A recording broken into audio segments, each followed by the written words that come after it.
Yahoo, Madogi Wano dari Sunades. Ya, hari ini aku mau sharing sedikit tentang tips belajar bahasa Jepang dan kesalahan yang biasanya dilakuin sama pelajar pemula yang lagi belajar bahasa Jepang.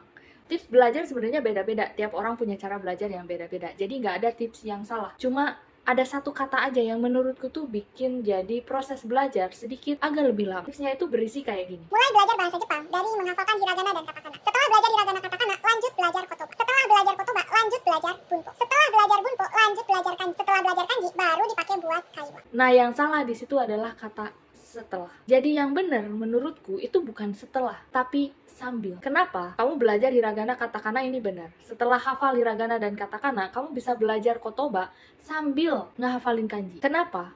Karena kalau kanji dipelajarin di akhir, otakmu bakal kaget, bakal susah banget ngehafal kanji.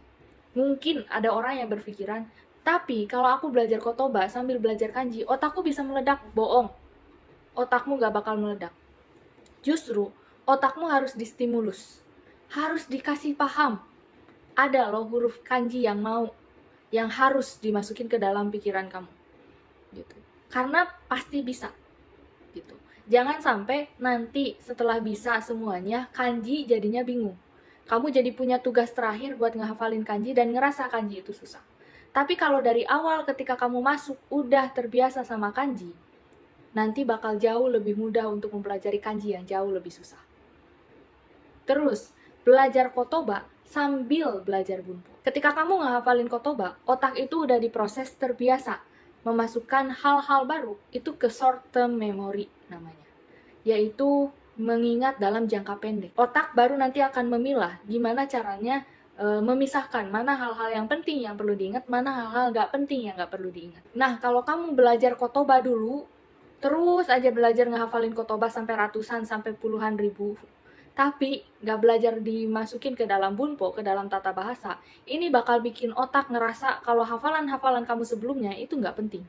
Jadinya ini yang bikin cepet ingat, cepet lupa.